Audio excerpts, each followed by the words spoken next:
আপনি যদি করাচি থেকে সোজা একটা লাইন টেনে জাপানের রাজধানী টোকিওতে যান, সেখান থেকে ইন্দোনেশিয়ার রাজধানী জাকার্তা হয়ে অবশেষে আবার করাচিতে এসে আপনার যাত্রা সমাপ্ত করেন, তবে আমি বলবো আপনি পৃথিবীর বেশিরভাগ মানুষকে এই লাইনের মধ্যে বেঁধে ফেলেছেন।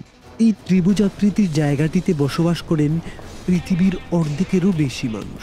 আশ্চর্যের ব্যাপার হলো জায়গাটার আয়তন প্রায় পৃথিবীর স্থলভাগের মাত্র 14%, যার মধ্যে বসবাস করে পৃথিবীর প্রায় 53% মানুষ। এই ছোট অংশটিতে দক্ষিণ এশিয়া, দক্ষিণ পূর্ব এশিয়া এবং দূরপ্রাচ্যের দেশগুলো পড়েছে। এই দেশগুলিকেই বলা হয় আগামী পৃথিবীর চালিকা শক্তি। তারা নিজেদের মধ্যে স্থলপথে পারস্পরিক সামাজিক, অর্থনৈতিক, সাংস্কৃতিক যোগাযোগের গুরুত্বপূর্ণ সংযোগস্থল হতে পারে এই ছোট্ট জায়গা। ভারতের মানচিত্রের গঠনকে অনেকেই মুরগির গলার আকৃতির সাথে তুলনা করে থাকেন। এক্ষেত্রে মুরগির গলা এতটাই সরু যে ঠিকমতো খাবার পাস হয় না। এই গলার ওপর আবার একের পর এক ধারালো ছুরি বসানো আছে, যা মুহূর্তের মধ্যেই দুই ভাগ করে দিতে পারে পুরো ভারতকে। 1962 সালের ভারত চীন যুদ্ধের পর 2017 সালে আবার শিলিগুড়ি করিডোর চীন দখল করার সম্ভাবনা দেখিয়েছিল। চীনের ডুকলাম সীমান্ত থেকে মাত্র 75 কিলোমিটার দূরে অবস্থিত এই সরু পথটি যদি অচল করে দেওয়া যায়, তাহলেই কার্যত ভারত ভেঙে দুটুকরো হয়ে যাবে। অথচ দেখুন এই মহাশয়ে বাংলাদেশ দখলের পায়তারা করছেন। আমি কালকেও বলেছি, বর্ডার খুলে দিন 15 মিনিটের জন্য, বাংলাদেশ দখল করবে। পুলিশ লাগবে না, ফোর্স লাগবে। মাত্র 22 কিলোমিটার চৌড়া এই করিডোরটি ভারতকে তার উত্তর পূর্বাঞ্চলীয় রাজ্যগুলোর সাথে যুক্ত করে। সিকিম, আসাম, মেঘালয়, ত্রিপুরা, মিজোরাম, নাগাল্যান্ড এবং অরুণাচল প্রদেশ সহ এই রাজ্যগুলো মূল ভারতের সাথে সংযুক্ত করতে শিলিগুড়ি করিডোরের কোনো বিকল্প নেই। কিন্তু সমস্যা হচ্ছে সেভেন সিস্টার রাজ্যগুলোর স্বাধীনতাকামী সংগঠনগুলো। এই করিডোরের দিকে নজর তাদের অন্য সবার থেকেই বেশি, এমনকি চীনের থেকেও। করিডোরটি শুধু ভারতের অভ্যন্তরীণ সংযোগের মাধ্যম নয়, এটি আন্তর্জাতিক বাণিজ্যিক ও সামরিক গতিবিধির জন্য গুরুত্বপূর্ণ এবং বাংলাদেশ, ভুটান, নেপাল ও চীনের সাথে ভারতের সম্পর্ককে প্রভাবিত করে। অথচ ময়ূক বাবুর চট্টগ্রাম লাগবে, যে চট্টগ্রাম স্বাধীন হয়ে যেতে পারে বা ভারতের কাছে ফিরে যেতে পারে। বাংলাদেশের ছাত্র জনতার সফল গণ অভ্যুত্থানে ভারতের ছায়াতলে থাকা আওয়ামী স্বৈরাচার থেকে মুক্ত হবার পর বাংলাদেশ নিয়ে ভারতের জুজুর ভয় ধরেছে। ভারতের গদি মিডিয়াগুলো এমন আবহ তৈরি করেছে যেন এই বুঝি বাংলাদেশ চিকেন নেক দখল করে নেয়, এই বুঝি কলকাতা দখল করে নেয়। কিন্তু ভারতের নতজানু পররাষ্ট্রনীতি এবং প্রতিবেশী বন্ধুহীন ভারত এই করিডোর নিয়ে মহাপরিকল্পনা করা তো দূরে থাক, তারা মহাবিপদে আছে। শিলিগুড়ি করিডোরের নিরাপত্তা দিতে ভারতের ঘুম হারাম হয়ে গিয়েছে। কিন্তু চীনের সাথে শক্তি দেখাতে না পেরে বিএসএফ ঘেউ ঘেউ করে বাংলাদেশের সীমান্তে এসে। অস্ট্রেলিয়া ভিত্তিক আন্তর্জাতিক জার্নাল দ্য ডিপ্লোম্যাট এর মতে ভারতের সবথেকে দুর্বল পয়েন্টটি হচ্ছে শিলিগুড়ি করিডোর, যার উপর নির্ভর করে ভবিষ্যৎ ভারতের সার্বভৌমত্ব। এই করিডোরটির ভৌগোলিক সংকীর্ণতা এবং এর চারপাশে আন্তর্জাতিক সীমান্ত এটিকে বিশেষভাবে ঝুঁকিপূর্ণ করে তুলছে।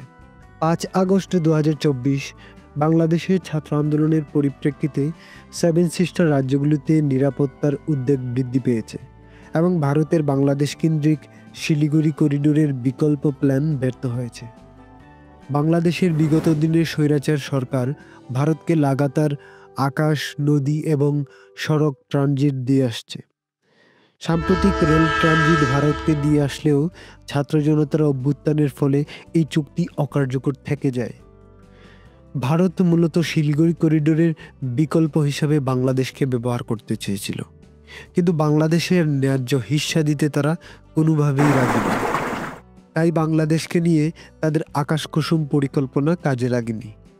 যদিও শিলিগুড়ি করিডোর সরাসরি বিচ্ছিন্ন হওয়ার সম্ভাবনা খুবই কম, তবে ভারতকে সর্বদা এই অঞ্চলে প্রহরায় থাকতে হয়। সামরিক উপস্থিতি এবং আন্তর্জাতিক কূটনীতির মাধ্যমে ভারতকে এই করিডোরের নিরাপত্তা রক্ষা করতে হয়।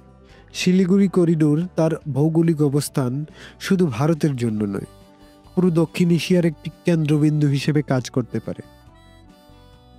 ভারত উন্নত বাণিজ্যিক নীতিমালা প্রণয়ন করলে এবং দক্ষিণ এশিয়ার দেশগুলোর সাথে কৌশলগত সম্পর্ক চালু রাখলে এই করিডোরটিকে ভবিষ্যতে একটি বাণিজ্যিক এবং সাংস্কৃতিক গেটওয়ে হিসেবে পরিণত করতে পারে।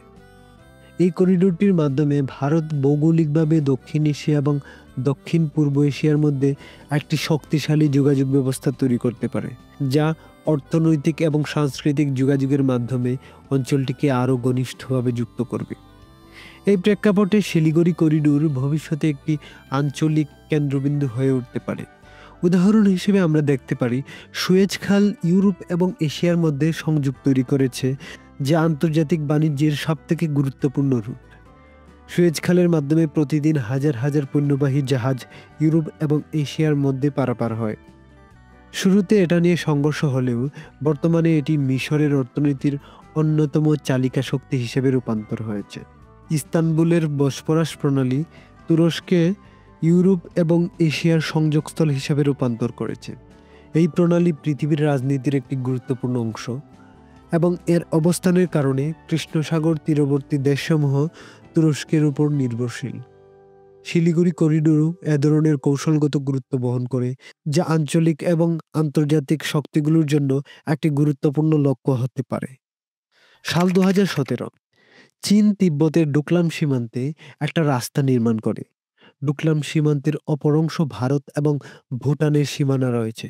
ভবিষ্যতে চীন ভারত সংঘর্ষ হলে চীন সর্বপ্রথম এই স্ট্র্যাটেজিক পয়েন্টই আক্রমণ করবে এবং মুহূর্তেই সেভেন সিস্টার সহ পূর্ব ভারতের আঞ্চলিক সংকট তৈরি করবে। কিন্তু এ সকল দ্বন্দ্ব ঘুচিয়ে যদি পরস্পরের বন্ধুত্ব এবং সহযোগিতাপূর্ণ আচরণ করা যায়, তাহলে চীন ভারতের সড়কপথে বাণিজ্য অনন্য মাত্রা দিতে পারে এই শিলিগুড়ি করিডোর। ভারত শিলিগুড়ি করিডোরের কৌশলগত গুরুত্ব সম্পর্কে সচেতন হলেও বেশ কিছু অভ্যন্তরীণ রাজনৈতিক দুরবস্থা এবং অকার্যকর বিদেশ নীতির কারণে এই সুযোগগুলো কাজে লাগাতে পারছে না। ভারত তার প্রতিবেশী দেশগুলোর সাথে সম্পর্ক উন্নয়নে পুরোপুরি মনোনিবেশ করতে পারেনি।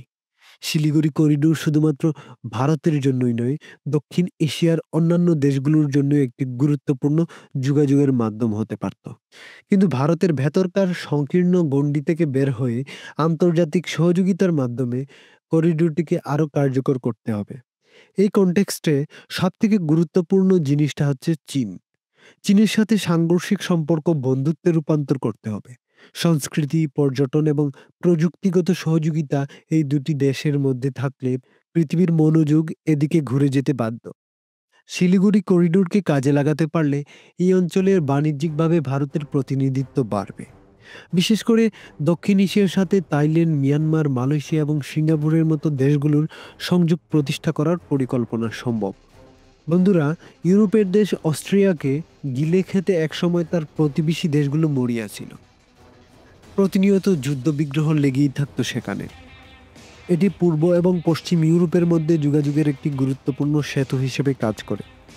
স্নায়ুযুদ্ধের পর থেকে ভিয়েনা একটি নিরপেক্ষ ও শান্তিপূর্ণ আন্তর্জাতিক শহর হিসেবে প্রতিষ্ঠিত হয়েছে। ইউরোপের দেশগুলোর পারস্পরিক যোগাযোগের জন্য ভিয়েনা হয়ে উঠছে ইউরোপের অর্থনৈতিক, সাংস্কৃতিক এবং বাণিজ্যিক রাজধানী। ভারতের গদি মিডিয়া এবং পাতি ইউটিউবার এইসব সুযোগের কথা তুলে ধরে না, বরং তারা ভয়ানক এক আত্মঘাতী প্রোপাগান্ডা ছড়ায়। তারা শিলিগুড়ি করিডোরের নিরাপত্তা জোরদারের জন্য প্রতিবেশী দেশগুলোর উপর নিজেদের সাম্রাজ্যবাদী আগ্রাসনকে উস্কে দেয়। কেউ বলে পঞ্চগড় জেলার তেঁতুলিয়া উপজেলা ভারত দখল করতে, जो वेस्ट बंगाल के नॉर्थ दिनाजपुर डिस्ट्रिक्ट को जलपाईगुड़ी डिस्ट्रिक्ट से बांग्लादेश के टेटुलिया उपजिला द्वारा कनेक्ट करेगा। আবার অনেকে অবাস্তব দুঃস্বপ্ন দেখে। তারা পার্বত্য চট্টগ্রামের অস্থিরতাকে কাজে লাগিয়ে সেভেন সিস্টারের সাথে সমুদ্র সংযুক্ত করতে চায়, চট্টগ্রাম ফেনী দখল করতে চায়। তারা এই জায়গাটিকে ফেনী করিডোর বলে। ফেনী থেকে 20 কিলোমিটারের মধ্যে ভারতের সীমানা। এটা যদি কাট অফ করে দেওয়া হয়, তাহলে গোটা বাংলাদেশের ভূখণ্ডের সাথে চট্টগ্রামের কোনো সম্পর্ক থাকবে না। সবশেষে প্রশ্ন হচ্ছে, ভারত কি তাদের অভ্যন্তরীণ ঝামেলা এবং অকার্যকর বিদেশ নীতি থেকে বের হতে পারবে? যদি পারে তাহলে শিলিগুড়ি করিডোর নিয়ে আজকের আলোচনার বিষয়বস্তু ফলপ্রসূ হতে পারে। কিন্তু যদি এর ব্যতিক্রম হয় তাহলে চিকেন নেক তাদের বহুদিন ভুগাবে। তারা গলার কাটা তো বের করতে পারবেই না, বরং সেভেন সিস্টার সহ পূর্ব ভারত এক ভয়াবহ সংকটে পড়বে। বন্ধুরা, ভারতের শিলিগুড়ি করিডোরের বর্তমান অবস্থা, এই করিডোর নিয়ে ভারতের বিপদ এবং সম্ভাবনা নিয়ে আমাদের রিসার্চ আপনাদের কেমন লেগেছে জানাবেন। এরকম রাজনীতি, ভৌগোলিক, সমাজনীতি, ইতিহাস, আন্তর্জাতিক সম্পর্ক এবং শিক্ষামূলক বিভিন্ন কন্টেন্ট নিয়মিত পেতে চাইলে চ্যানেলটি সাবস্ক্রাইব করে নোটিফিকেশন অন করে রাখুন।